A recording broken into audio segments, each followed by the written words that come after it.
I attempted to build a 7.5-foot tall Enderman only using paper, no glue, and no tape. And this is the moment I realized my idea might not be possible. Hi everyone, my name is Cody and I make video game crafts in lots of different styles, but one style I often come back to is this method of interlocking paper sculptures. I've done this many times before, but never to this scale, and honestly, I'm not really sure if it's even possible, but I wanted to try and push the limits of this technique. Previously, my largest build was a sleeping Minecraft box, which took about 2,800 of these little pieces of paper. How many do you think the Enderman's gonna take? Feel free to drop a guess down below and we'll see if you're right later. For now, let's lay down some ground rules for the build. First rule, obviously, no glue and no tape, or any sort of adhesive for that matter. Just like smaller builds I've done in the past, I want this to be 100% cardstock paper. Every piece should lock together on its own like a big 3D puzzle. Second, it has to be able to stand on its own, and this is where I'm the least confident. Endermen have very thin legs, which means it's gonna be top heavy, so I'm not totally convinced it's gonna hold itself up. We'll see on that one. Lastly, I want this to be as close to a real Enderman as possible. Ideally, that would mean the Enderman is 9.5 feet tall. Unfortunately, the ceilings in most of my house are only 6'11", with only one room where the floor drops down and the ceiling goes up to about 8 feet. So we're gonna have to cut it a little bit short because it physically will not fit in my house otherwise. To achieve a 7.5 foot tall Enderman, we're gonna need 2-inch cubes, which will require 2x4-inch rectangles. Now, before we jump into planning, I actually want to show you how this build style works. I know this style as business card folding or business card cubes. There may be another name for it, but I'm just not aware of it. This build only uses one type of fold, which is just putting paper in a plus sign orientation like this, and then folding the edges over each other. You can fold up to 2 pieces at a time, and each piece will end up looking like a square with 2 flaps. To build a cube, you take 6 of the folded pieces you've created and assemble them such that all the flaps remain on the outside of all the squares. Here's a helpful diagram if you're curious to try it yourself. The pressure from the flaps actually holds the cube together. To connect cubes, you want to interlock the flaps of one cube into the side of the other like this. And kick test, they hold up really nicely. This is basically the entire building mechanism. The only deviations that I sometimes like to do is instead of building a cube and then connecting it, sometimes I'll just build the cube directly in the space it's going to be. This comes in handy especially when you need a cube to attach to multiple sides at the same time, but that's really it. Now that you know the basics, let's get into planning. First, I needed to figure out exactly how much paper this build was going to take. Really, I needed to know 2 things. How many blocks I would need for the Enderman, and what is the surface area of the Enderman. So each block is going to represent one 3D pixel, or voxel, as it's apparently called. But you might be wondering, why do you need to know the surface area? Well, you may have noticed earlier that the flaps are used to connect cubes to each other. But what about the sides that don't get connected? These flaps just stay there, and not only do they look kind of ugly, but they can actually hurt the structural integrity of the build. If a flap gets pushed inward, a piece can fall out, and if one cube goes, that can hurt the integrity of the rest. That's why we need the surface area, to cover the exposed surface, to hide all of those flaps. We do this by taking another folded piece and tucking the flaps of that piece into those of the side that we're trying to cover. Not only does it make the build look smooth,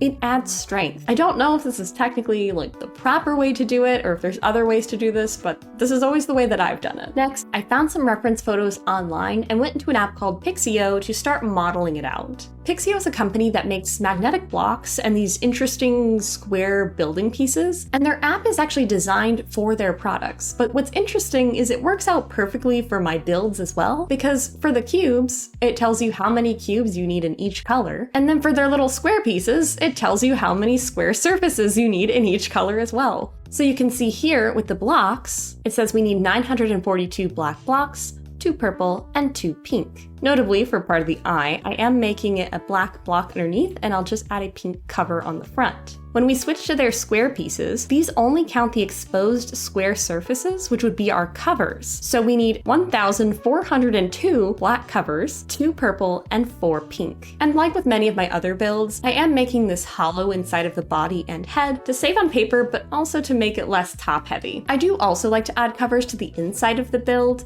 This helps with structural integrity, so I calculated the surface area of the hollow inside to be about 400 covers. Next, we're going to use a spreadsheet that I a lot of fun creating that will calculate exactly how many full-size pieces of paper you would need to cut up into the correct amount of pieces for your build. Essentially, the formula is the number of blocks times 6, because each block has 6 sides, plus the number of covers you need. Then you can divide that number by the number you would expect to get from one sheet of paper. So in this case, I'm using 2x4 rectangles and 12x12 sheets of cardstock. I would expect to get 18 of those pieces from one piece of cardstock. The formula will also just automatically round up no matter what, because obviously I'm not going to be able to buy 0.3 of a piece of paper. So it'll always round up to the next whole sheet of paper. I went ahead and input my totals for the black, purple, and pink, and the inside covers are represented by the rainbow color here, since I don't care what the inside color looks like. I'm just going to use leftover paper from the box. In total, we're going to need about 417 full 12x12 sheets of paper that are then cut into 7,484 2x4 rectangles. Did anyone guess that correctly earlier? I will caveat, it is totally possible I've miscounted something or made my model incorrectly, so feel free to call me out. I'm not afraid to be wrong. Now, cutting 7,484 2x4 rectangles by hand would be absolutely miserable. But luckily, I know of a company that will laser cut paper for you. They're called cutcardstock.com, and you can buy their paper and add like custom cutting for like $3. $3 to save me hours and hours and hours of cutting, and for it to be more precise, I will happily take. Not a sponsor, by the way, but I really want them to be. It's okay, they don't have to sponsor me, but they just need to keep doing what they do because they absolutely save me on giant builds like this. Anyways, I ordered all my black paper from them, and then for the pink and purple for the eyes, that was only a couple sheets, so I did that one by myself. And now that we have all the paper, it's time to build. Before I could really start anything, keep in mind that every single piece of those 7,000 needed to be hand folded, and you can only fold 2 at a time. So I quickly realized I was going to need some help. I basically started summoning my friends over to my house every week just to help me fold, and I would usually bribe with just like, hey, if you come over and fold paper for like 6 hours, I'll give you pizza. I bribed them with pizza, but I know they did it out of the kindness of their hearts. So shout out to all of my friends who helped me fold for this build. You are all amazing, and I appreciate you so much. Now, I committed to doing all the actual building on live stream on Twitch. So every Sunday, I would sit down, live stream, make like 3 to 5 hours of progress on the Enderman, just slowly assembling piece by piece. I decided to start with the head, mostly because this was around October and I thought it'd be really cool and funny to wear the head for Halloween. And I am happy to report that that did in fact happen. I couldn't see through it, but it looked cool. The head was pretty straightforward. It's just a giant cube made of smaller cubes. Building cubes, connecting them, interlocking pieces, and then once the head was mostly finished, adding the covers to the inside and adding them to the outside as I went. The body was similar, just larger. Because it was pretty big, I had to add inside covers as I went. Otherwise, I literally wouldn't be able to reach in and put inside covers later. And before sealing the body, one of my Twitch viewers had an amazing idea. What if we put an ender pearl inside of the Enderman? And I thought that was so cool. So I went and got some shrink plastic, printed out an ender pearl, shrunk it down, and put some resin on top before dropping it into the Enderman and sealing up the body. There is now permanently an ender pearl inside of our Enderman, which means that the sculpture basically has loot, which is pretty cool. Once the head and the body were finished, the structure was actually really stable. I was having no concerns with the build at this point, but to be fair, I wasn't really worried about the body and head in the first place. I was really worried about the arms and legs. I then added the shoulders and the portion of the arms that are attached to the body. And again, no concerns with stability at this point. There are plenty of connection points between the body and the arms to keep everything stable. Unfortunately, this stability did not continue. When it came time to build the arms and legs, things got a little more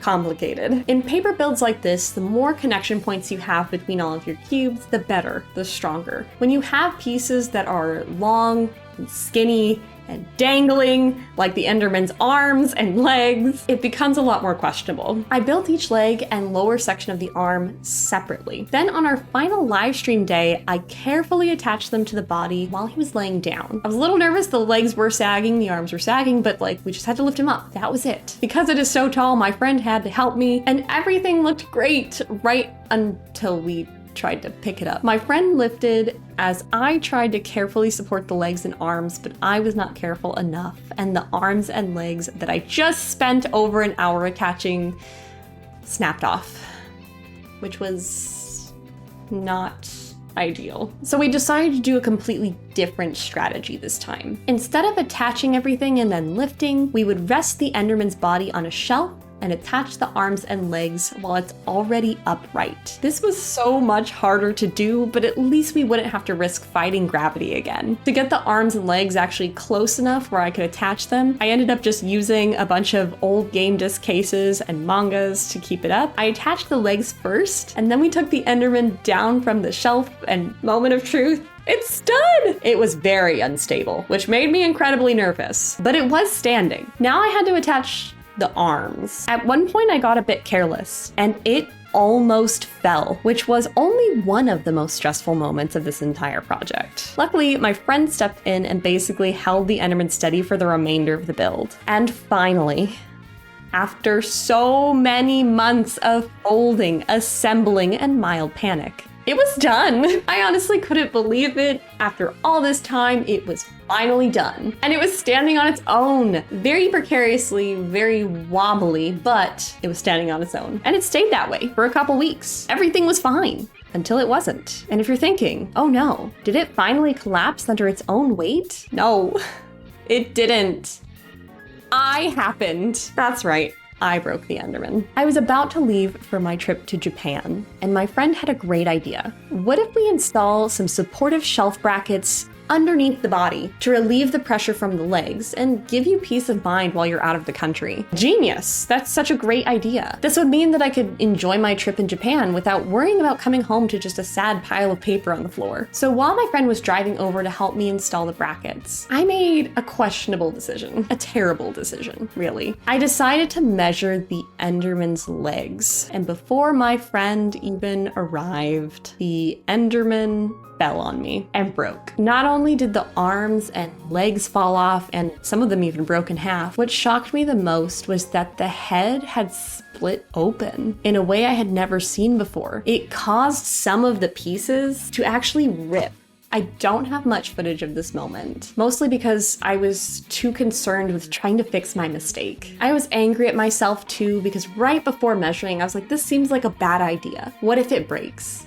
And I didn't listen to my gut, and it did. It broke. Thankfully, my friend arrived soon after to help me pick up the pieces, both physically and emotionally. I was a wreck. They hung up the shelf brackets while I started repairing the damage I had done. Luckily, I had leftover folded pieces, so I was able to make the repairs. I had to entirely redo the process of attaching the legs and arms again, but this time at least with the support of the brackets, which made it a little bit easier. And now, for real this time, the giant 7.5 foot tall paper Enderman is complete. It's now been over a month since installing the brackets, and the build is perfectly stable. I don't consider the brackets cheating because the Enderman did stand on its own. It only fell when I was dumb enough to push it. I feel like if I didn't touch it, it would have held up. But you can let me know what you think. Do you think the brackets are cheating? We'll see. This is honestly my favorite build that I've ever made. It currently resides in my living room, and in fact, it is just quietly staring at me while I edit this video. I don't usually post long-form content, mostly because I hate editing, but I think this was worth it. I had such a blast making the Enderman, and I really wanted to share this experience with you all. Thank you all so much for watching. I'll see you next time. Bye!